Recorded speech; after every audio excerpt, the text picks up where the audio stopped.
Vamos ler a palavra, poder sentar por um instante.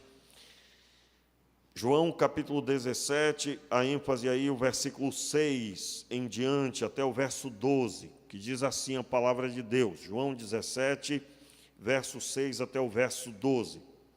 Amém? Os irmãos estão comigo? Diz assim a palavra: manifestei o teu nome aos homens que me deste do mundo. Eram teus e os deste a mim, e eles guardaram a tua palavra. Agora sabem, repita, agora sabem que tudo o que me deste provém de ti, pois lhes dei as palavras que tu me destes, e eles a receberam. Verdadeiramente conheceram que saí de ti e creram que me enviaste. Eu rogo por eles, não rogo pelo mundo, mas por aqueles que me deste, pois são teus. Tudo o que tenho é teu, e tudo o que tens é meu, e neles sou glorificado. Já não permanecerei no mundo por muito tempo, mas eles estão no mundo, e eu vou para junto de ti. Pai Santo, guarda-os em teu nome, o nome que me destes, para que sejam um, assim como nós. Estando eu com eles no mundo, guardei-os no nome que me destes. Nenhum deles se perdeu, senão o filho da perdição, para que se cumprisse a Escritura. Vamos orar? Meu Pai, muito obrigado pela Tua palavra. Abençoa-nos, Senhor, com entendimento, compreensão e edificação. No nome de Jesus. Amém e amém. Meus irmãos, como tenho dito, essa é a oração mais poderosa que foi feita na terra, porque é chamada oração sacerdotal, aonde Jesus se coloca diante de Deus para pedir pelos homens, pelos seus discípulos. E a palavra de Deus aqui está trazendo as informações que nós precisamos saber, que fora posta na oração de Jesus e que ela se manifesta até hoje, trazendo nitidez, iluminação, edificação para a glória de Deus Pai. E a primeira coisa que eu quero observar aí no verso 6 é que Jesus estava prestando contas. Meus irmãos, há um princípio no Antigo Testamento, eu até iria trazer para lermos, mas ia pegar muito tempo, eu vou só citar. Você vai ver no Antigo Testamento, por exemplo, Jacó, quando ele está bem velho, e ele já sabe que a qualquer momento estará sendo recolhido pelo Senhor.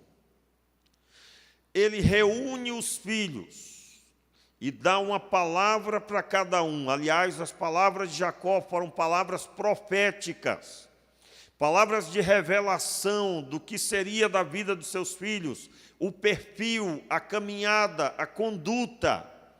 E também dali surge uma palavra que se cumpre depois, aonde o Messias veio da tribo de Judá. Ele é o primeiro a proferir as características na sua família, que da descendência de Judá, assim seria o Messias. Depois você encontra Davi fazendo isso. Davi também fez isso na sua velhice. Ele proferiu sobre os filhos, proferiu quem seria o rei. Ele profere sobre o reino do Senhor, não só na sua velhice, não só na sua partida, mas ele também foi um homem de Deus de uma forma geral, aonde proferiu palavras que são inclusive repetidas no Novo Testamento. Meus irmãos, a prática de apresentar a Deus e pôr em ordem a casa, é o termo dado, né? Pôr em ordem a casa. Quando a Bíblia diz isso, não significa que a pessoa iria pagar suas dívidas, suas contas, não significa outra coisa a não ser reunir os seus familiares e estabelecer uma palavra final dando direção. Põe em ordem a tua casa. Isso foi feito, você vai encontrar, por exemplo, no texto de 2 Samuel, no texto de 1 Reis, você vai encontrar citações a respeito disso. Mas, como eu disse, eu quero só citar a prestação de contas. Isso era feito no final da vida de cada pessoa. E aqui Jesus está prestes a morrer na cruz do Calvário. Ele concluiu a obra que lhe foi dada. E ele agora faz uma oração a Deus, apresentando uma prestação de contas. Note, verso 6. Manifestei o teu nome aos homens que me destes do mundo. Eram teus e os deste a mim, e eles guardaram a tua palavra. E que palavra era essa? Continuando. Agora sabem que tudo o que me deste provém de ti, pois lhes dei as palavras que tu me destes, e eles as receberam. Verdadeiramente conheceram que saí de ti e creram que me enviaste. Entenda, Jesus aqui está dizendo, olha, o Senhor me enviou com uma missão. O Senhor me enviou com a missão de reunir os 12 apóstolos. O próprio Jesus dá destaque que os 11 foram bem-sucedidos, menos o filho da perdição, porque para que se cumprisse a Escritura, foi da forma que foi.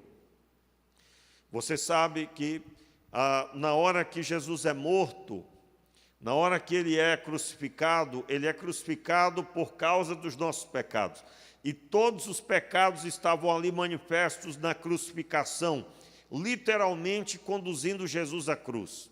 Jesus foi conduzido à cruz porque Judas recebeu dinheiro para entregá-lo e identificá-lo na madrugada daquele dia. E ele vai até Jesus e com um beijo identifica Jesus naquele grupo. Era noite, eles estavam com tochas e Judas dá um beijo identificando Jesus, então Jesus é preso. E ali há a manifestação de um dos pecados, que é por dinheiro uma pessoa é capaz de trair o homem que pregava a palavra, que curava os enfermos e que foi enviado para dar a própria vida para salvar os homens. O texto bíblico também mostra os religiosos amando mais os padrões religiosos, amando a sua religião gerada pelos seus próprios esforços, no que diz respeito aos acréscimos à Escritura. Há indício de pelo menos 600 novos mandamentos que o judaísmo tinha acrescentado. O texto da palavra nos mostra que não só isso, mas também estava manifesto na crucificação o amor à própria vida, quando Pedro nega Jesus 3 vezes com medo da morte. O homem se apegando à sua própria vida de tal forma que é capaz de negar que conhecia Jesus Cristo. Um dos evangelistas declara que na 3ª vez que ele negou, ele não só negou que conhecia, mas praguejou. O que significa isso? Pedro lançou praga sobre Jesus para dizer claramente que não tinha parte com ele. Seria mais ou menos assim: quer ver como eu não tenho parte com ele? Eu quero que ele morra, eu quero que sua descendência não quer dizer, jogar praga. Viu como eu não conheço? Senão eu não teria dito isso. Irmãos, quando eu vi isso pela primeira vez, eu digo, meu Deus, ele foi moído por causa das nossas transgressões, literalmente. Todos os homens estavam contribuindo com seus pecados para sua morte. E na crucificação, no julgamento, aliás, estava lá Pilatos, lavando as mãos, não querendo se envolver, querendo manter sua posição política. E até hoje, né, você vê o político, ele é capaz de qualquer coisa para ser recebido, acolhido, e tantas coisas que no decorrer dos anos nós temos visto pessoas que dançam conforme a música, e todo período de eleição, irmãos, é tão difícil. Quem nunca ouviu, né, aquela história de que o político só aparece no período eleitoral, né? Inclusive, uma vez eu vi na internet, pegaram um que apareceu num determinado local, parece que ele tinha esquecido que ele tinha prometido consertar lá um valão que tinha, e aí ele apareceu de novo, e veio com a mesma história de novo. Pegaram ele, jogaram dentro do valão, e eu não estou dizendo que isso foi um barato, mas ficou até engraçado, né? Porque, irmãos, como é que pode? A pessoa prometeu para se elegeu e esqueceu, e depois esqueceu de novo que tinha prometido, e voltou no mesmo lugar, dizendo para as mesmas pessoas. Meu Deus, meu Deus. Afinal, isso não tem graça nenhuma, você entendeu o que eu quis dizer? Isso existe até hoje, as pessoas capazes de qualquer coisa visando agradar os homens para serem recebidos, eleitos, e assim vai. Então, todos os pecados estavam ali. Mais tarde, você vê os próprios discípulos, eles todos dispersos, com medo da morte. As pessoas se apegam às suas próprias vidas de forma tal que são capazes de renunciar o Criador, o Senhor. Todos os pecados estavam ali manifestos. Então Jesus aqui profere, para que se cumprisse a Escritura. O que a Escritura estava proferindo? Os homens com seus pecados conduziram Jesus à cruz. Não só os pecados de todos que ainda haveriam de nascer, não só os pecados que já tinham acontecido, mas ali estava manifesto o mais puro pecado. Um dia me perguntaram, pastor, mas como assim? Como que Judas andou com ele e depois faz isso? Meus irmãos, até hoje isso acontece. Você vê filhos maltratando os pais, filhos, quem nunca ouviu, né, um filho bater na própria mãe, irmãos, por exemplo. Ou seja, coisas absurdas, o pecado do homem, o coração do homem maligno. E quando eu falo maligno, é trevas que o pecado gerou. O pecado é as trevas do homem, dali sai tudo de ruim. Só Deus com a sua misericórdia. Por isso que quando uma pessoa aceita Jesus, ela recebe o Espírito Santo, porque senão não tem solução. Não tem solução. Tem que receber da parte de Deus. E o Espírito Santo faz morada, não sai. O Espírito Santo sela a vida da pessoa. Então, o texto da palavra é uma declaração de prestação de contas. Voltando aí para o versículo 9. Eu rogo por eles, não rogo pelo mundo, mas por aqueles que me destes, pois são teus. Verso 10. Tudo o que eu tenho é teu, e tudo o que tens é meu. E neles sou glorificado. Como assim neles sou glorificado? Jesus foi enviado para fazer essa missão, reunir os 12 e ministrar sobre eles. Os 11 estavam ali e eles estavam prontos agora para a nova etapa, que era a contemplação da crucificação. E o texto diz, agora Jesus, proferindo diante de Deus, que Deus os guardasse. E ele declara, eu sou glorificado neles. Eu quero observar aqui com você que eu sou glorificado. Significa que Jesus concluiu a obra, tudo que ele tinha para fazer na vida dos discípulos tinha sido feito. E isso era uma vitória, uma glória. Glória aqui é o brilho da majestade do governo. Em toda a terra, agora, havia 11 homens que tinham sido ministrados e agora conheciam quem era Deus. Olhando para Jesus, lembra o próprio Jesus proferindo no capítulo 14 do próprio Evangelho de João, Felipe perguntando, mostra-nos o Pai, isso nos basta.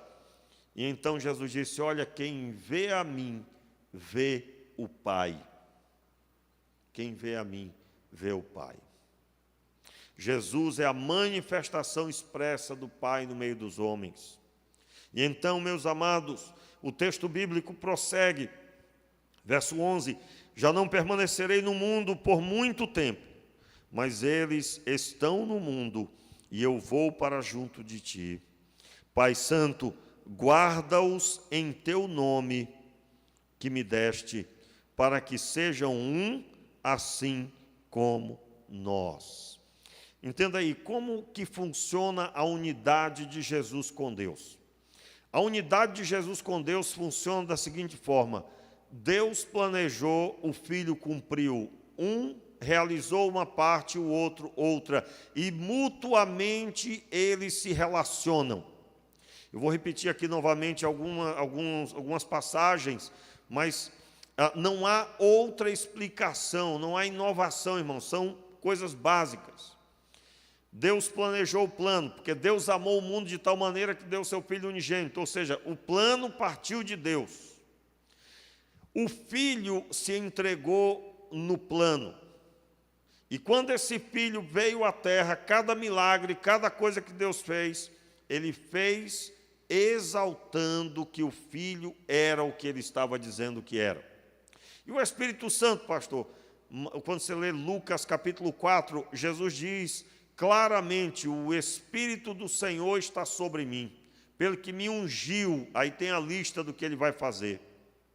Então, os três estavam mutuamente exaltando. Jesus fala que ele foi ungido pelo Espírito. O Espírito Santo depois confirma aos que creem todas as coisas, aliás, leva a crer no plano do Pai e na manifestação do Filho. E aqui, meus irmãos, o texto declara muito firmemente que Jesus ora para que eles fossem guardados no nome que o Senhor tinha dado a ele, é o nome de Jesus. O que é o nome Jesus? O Filho sempre existiu com o Pai. Quando ele nasce ali, é concebido pelo Espírito Santo no ventre de Maria, ele recebe o nome Jesus. Agora o Filho de Deus, ele tem um nome de homem na terra. E agora este homem, tendo recebido a vitória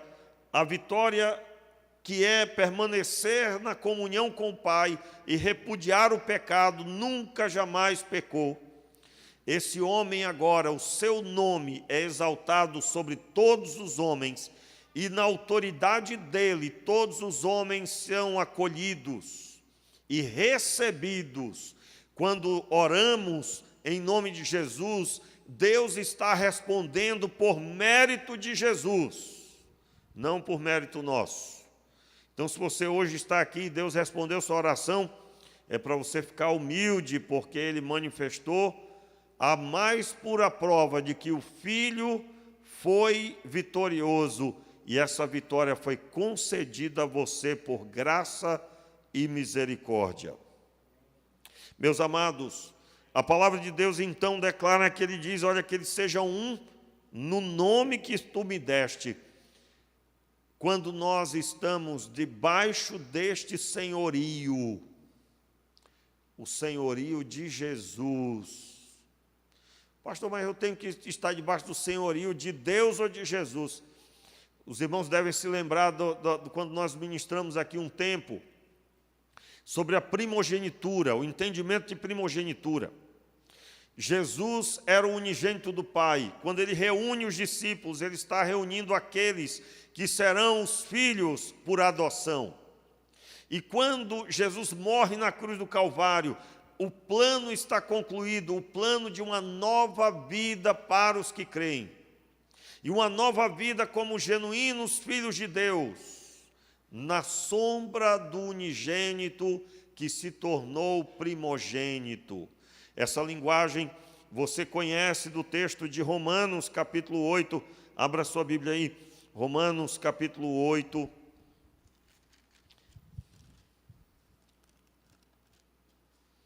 Romanos 8, versículo 28. Vamos ler? Todos encontrados, digam amém. Sabemos que todas as coisas cooperam para o bem daqueles que amam a Deus, daqueles que são chamados segundo o seu propósito. Pois os que dantes conheceu, também os predestinou para serem conforme a imagem de seu Filho, a fim de que ele seja o primogênito entre muitos irmãos. Vamos reler aí o final. Para serem conforme a imagem de seu Filho, a fim de que ele seja o primogênito entre muitos irmãos. Como é que era a postura do primogênito? Na família de Jacó, por exemplo, o primogênito, ele deveria ordenar aos seus irmãos.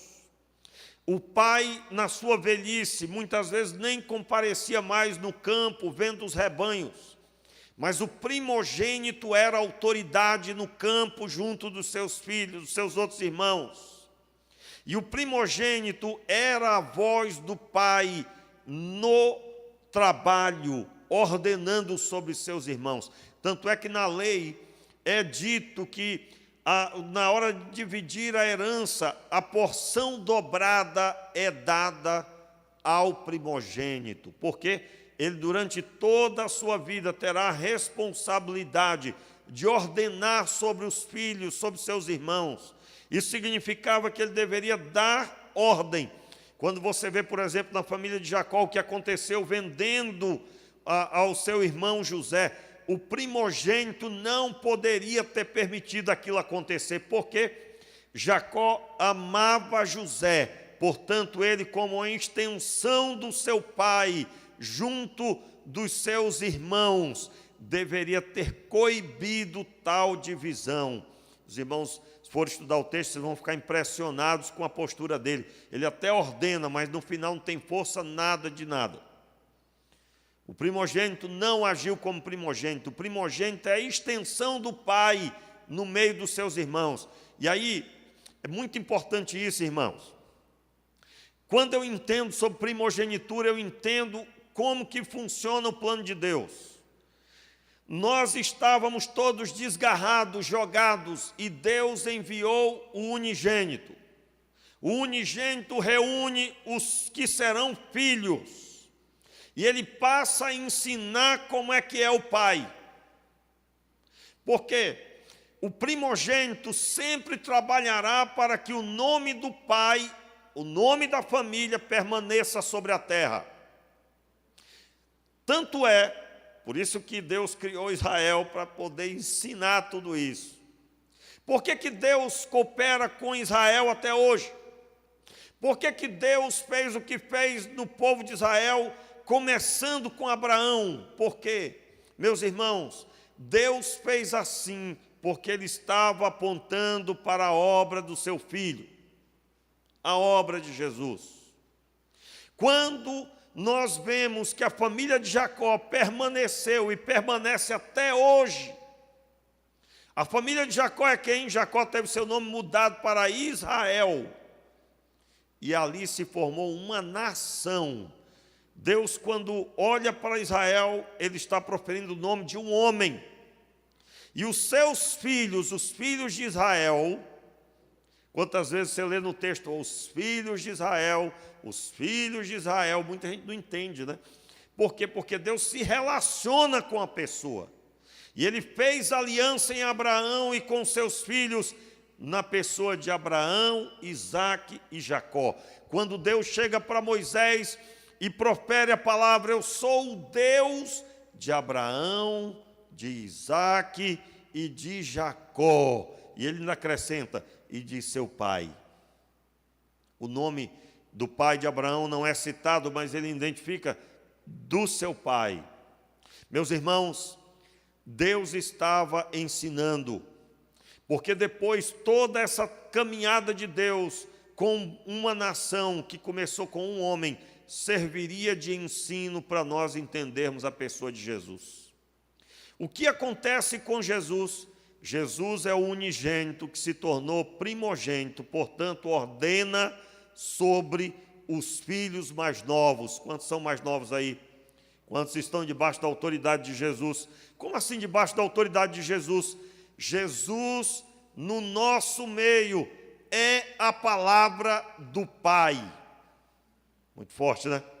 Meu Deus. Irmãos, isso impacta a vida da gente. Como assim? Leia os evangelhos com toda a força, porque você está diante da palavra do Pai. Por isso que Jesus é muito bem observado como Ele é o Verbo, e o Verbo se fez carne. Ele é a palavra. Eu lhes dei a palavra que tu me destes. Meu Deus. Então, como que funciona o plano de Deus? Ele constitui Jesus o primogênito. Todos os que se convertem são os filhos mais novos. E eles prestam conta com quem? Eles olham para o filho mais velho, eles olham para o primogênito. Meus irmãos, em nome de Jesus, a pessoa do primogênito, quando influencia os filhos mais novos, deve influenciar o pensamento, o comportamento, as atitudes precisam ser influenciadas. Você não pode cuidar das coisas do Pai sem receber a ordem do primogênito. Pastor, eu nunca ouvi esse estudo bíblico, nem precisava. Quando você lê os evangelhos e entende que você é discípulo, e entende que você está aprendendo daquele que foi o único que obedeceu até a morte, e morte de cruz. Talvez você já ouviu a respeito disso. Irmãos, ninguém conseguiu cumprir a lei. A lei serviu para identificar o pecado. A lei servia para mostrar o homem pecador. O próprio Paulo disse, olha, eu não conheci o pecado se não fora a lei. Eu não conhecia. E sem ela não é possível conhecer o pecado. Quando o homem tentava cumprir a lei, não conseguia. Como assim? Acabei de sacrificar o Senhor e já pequei novamente. Isso apontava para a nossa pequenez. Mas Jesus Cristo, Ele foi o único que cumpriu toda a lei. Na verdade, o alvo era, quando Jesus fosse visto, todos iriam se admirar da sua santidade, da sua grandiosidade. Em outras palavras, o Antigo Testamento todo, Deus plantou uma semente. Todos os homens são pecadores. Todos os homens estão debaixo da maldição do pecado. Paulo bem disse, pois o salário do pecado é a morte. Todos pecaram e destituídos estão da glória de Deus. E aí, quando Jesus aparece como unigênito do Pai, Deus está dizendo na terra, olhem para Ele. Ele é o centro de todas as atenções. Talvez você já ouviu essa fala, que você precisa olhar para a Bíblia e lê-la de forma cristocêntrica. Em toda a Bíblia, em Gênesis, Êxodo, Levítico, Número, Deuteronômio, até o texto de Apocalipse, você vai ver palavra apontando para Jesus. Todo o Antigo Testamento, dos textos do Antigo Testamento, se tratando dos profetas, o que mais proferiu sobre Jesus foi o profeta Isaías. Quanto ao Messias, foi o profeta Isaías. Mas todos os profetas proferiram algo sobre Jesus. Como seria seu ministério? Como seria sua vida? Quais características ele teria? Meus amados, quando contemplamos Jesus dizendo, guarda-os no teu nome, que eles sejam um como nós somos um, Jesus está proferindo que todos nós, irmãos, hoje mesmo eu conversava com uma pessoa, eu perguntei, a pessoa diz, eu sou o pastor da igreja, eu sou o pastor da igreja, eu disse, eu sou o pastor da igreja batista. Aí o senhor é da onde? Aí ele falou o nome, irmãos, de uma igreja que eu nunca ouvi, nunca tinha ouvido, talvez já tinha ouvido, mas não tinha prestado atenção. Uma igreja que eu nunca ouvi o nome, para mim tanto faz, porque a unidade da fé não está na denominação. Aliás, tem muita gente que erra, né? achando que a unidade só vai existir quando acabar as denominações. Meu irmão, a unidade que Jesus está dizendo é que lá no sul, no norte, no oeste, no centro-oeste, aonde quer que seja, há uma só voz, a voz do primogênito. Não importa onde você esteja, não importa a igreja que você faz parte, você está com seus olhos em Jesus Cristo, e então haverá unidade. Como assim? Não importa de onde você veio, não importa que país você está, quando você centraliza o entendimento na pessoa de Jesus, você vai ter ouvido, ame o próximo como a si mesmo. Você vai ter ouvido, ame o seu irmão como eu amei você, Jesus proferiu. E Ele faz fervilhar a sua palavra em todos os lugares, em todos os continentes, em todas as línguas, nacionalidades.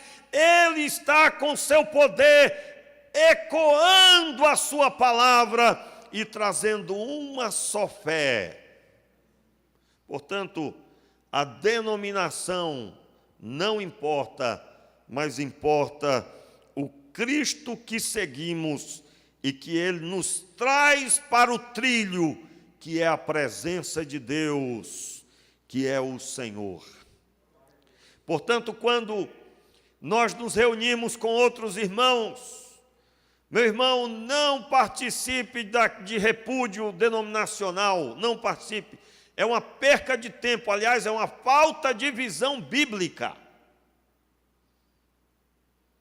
Porque se Deus está em você, você entendeu que a denominação não te salvou. Quem salvou foi Jesus. Então, ponha os seus olhos na Escritura, na pessoa de Jesus. A denominação sempre existirá, porque nessa terra, na sociedade, entre os homens, precisa-se de uma identidade para que possamos viver na terra. Porém, diante de Deus, é os convertidos que Ele reconhece.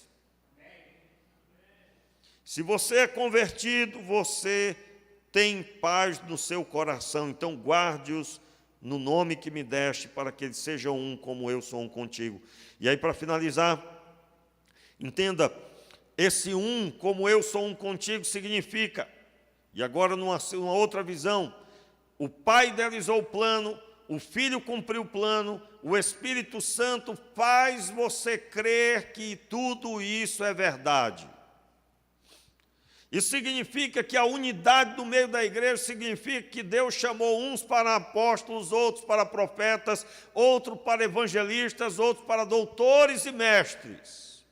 Outros terão o dom do socorro, outros terão o ministério do socorro, em outras palavras, você estará fazendo alguma coisa sob a ordenança de Deus. No corpo, um é o pé, outro é o joelho, mas nenhum deles deve dizer, não preciso de ti, conforme o próprio Paulo ensinou. Mas cada um bem ajustado realiza uma só obra, alinhado com a cabeça que é Jesus Cristo. É Jesus. Meus irmãos, nós precisamos compreender que quando você faz o que Deus te ordenou fazer, e aquele irmão que está do lado também está debaixo de uma ordem do Pai, sob a liderança do primogênito, isso somado gera o ganho para a obra de Deus. Portanto, se você conhece alguém que gosta de embarrear a obra, meu irmão, chame a pessoa, se ajoelhe aí agora, vamos ajoelhar. Que é isso, irmão? Antes que venha um raio na nossa cabeça. Porque você não entendeu que a obra de Deus, ser um, é ter o mesmo alvo, agradar a Deus. E ninguém pode atrapalhar a obra que o Senhor está fazendo. Isso é uma atitude do mundo, né? Uma atitude do mundo. O mundo não vai nos compreender, vai nos odiar, e aí a gente entende, mas no meio da igreja não. Eu não gosto do fulano ministrando, eu não gosto do pastor, estou cansado de ouvir esse pastor pregar. Coitado, coitado. Sinto muito, né? Sinto muito. Quero dizer assim, irmãos, não existe unidade sem compreender a missão. Qual é a missão que Deus te deu? Talvez não é nada relacionado às quatro paredes, mas todos nós temos uma missão relacionada diretamente, seja a recepção da igreja, seja estar cuidando de alguma atividade, ou na cozinha, trabalhando para que os irmãos possam se deliciar em alguma coisa gostosa.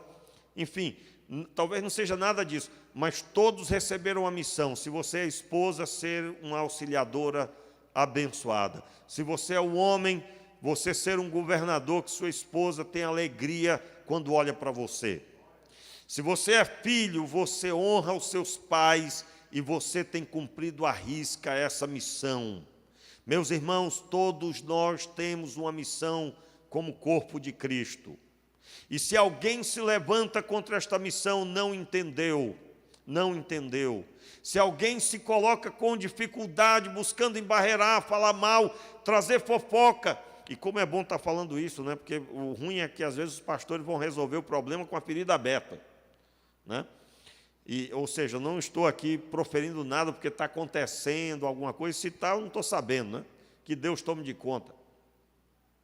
Mas você muitas vezes pode ver pessoas criticando pastores, criticando líderes, criticando pessoas porque muitas vezes são mais próximas do pastor. Meu irmão, preste bem atenção, porque se você está na unidade da fé, você não tem tempo de ficar olhando para ninguém, porque você está ralando, trabalhando para cumprir o que Deus tem te dado para fazer. Pessoas que têm tempo para criticar os outros não estão trabalhando para Deus. Porque, meu irmão, trabalhar para Deus dá trabalho. Dá trabalho. Vai suar lágrima de sangue. Não é fácil. Hoje eu estava até falando com a pastora de rapaz, eu estava reparando o ritmo que eu tenho levado. Isso é um negócio de louco. Irmãos, humanamente falando, alguém diria, vai morrer, né? Vai morrer, né? Prega quase todo dia, aconselhamento, estudo bíblico, acorda de manhã, dorme de madrugada. Irmãos, se não é o Espírito Santo na nossa vida, não há condições. Não há condições. E eu digo a você que eu tenho, às vezes eu fico admirado, porque eu digo, hoje eu estou cansado. De repente a pilha liga e eu posso ir muito além do que eu imaginava. Agora, por quê? Porque eu sou melhor do que você? De forma nenhuma. Mas eu creio num Deus todo-poderoso que nos sustenta naquilo que Ele nos dá para fazer. E quando termina a tarefa, já fica animado que chega o outro dia para poder fazer mais. Isso é obra de Deus. Isso é tão verdade que todo culto eu passo do horário, né? Se tivesse eu aqui querendo, irmãos, tá bom, né? Vamos embora, tá bom, irmão, tá bom. Vamos acabar o culto aqui que eu quero é descansar. Meu irmão, eu digo para você, se você aguentasse e se fosse possível, eu poderia pregar aqui 2, 3 horas tranquilamente, porque quanto mais eu sirvo a Deus, seja no aconselhamento, seja no acompanhamento, no discipulado, mais eu sinto a graça de Deus na minha vida. É muito bom, irmãos. É muito bom servir a Deus. Eu não estou dizendo aqui que eu vou fazer isso, vou cansar você. Você está cansado fisicamente, mas eu estou falando do que eu sinto no meu coração. E que Deus venha sobre a sua vida com esse anseio. A obra de Deus, irmãos, é facilitar para os outros. Se alguém chegar para você, eu gostaria tanto de evangelizar. Meu irmão, quero te ajudar. Meu irmão, eu gostaria tanto de orar pela madrugada. Se propõe a ajudar. Você que está na unidade do corpo, você é um facilitador. Olha, eu não entendo a Bíblia aqui nisso. Você vai se esforçar para ajudar o seu irmão, porque você está na unidade. E eu quero, irmãos, terminar com essa palavra, o verso 12. Estando eu com eles no mundo, guardei-os no nome que me deste. Nenhum deles se perdeu, senão o filho da perdição, para que se cumprisse a Escritura. Domingo pela manhã eu quero continuar com você. Eu creio que finalizaremos aí o capítulo 17, o versículo 14 agora, versículo 13, até o versículo 26. E é domingo à noite, se Deus quiser, já estaremos aí no capítulo 18. Vamos ficar de pé? Vamos orar? Meu Pai, muito obrigado pela dádiva da vida, muito obrigado pela bênção da salvação. Eu te peço, Senhor, sobre cada um dos teus filhos, Que o Senhor venha abençoar suas vidas de forma que eles estejam com seus corações rendidos à ordem do primogênito. Que eles estejam, Pai, rendidos à ordenança do Senhor. Eu te peço, meu Pai, sobre cada um, a força do teu poder. Que cada um seja renovado pelo teu Espírito. E que acorde, Senhor, com vigor para enfrentar as batalhas. E para ver a glória do Senhor se manifestar. Meu Deus, oramos assim, declarando o teu povo abençoado, o Senhor levantando um povo bem disposto, guerreiros de oração, homens e mulheres segundo a tua vontade. E esta geração sendo impactada pela tua obra. Meu Pai, seja assim, meu Deus, sobre o teu povo, sobre a vida dessa igreja local. E assim, meu Pai, o teu nome seja exaltado, em nome de Jesus. Amém.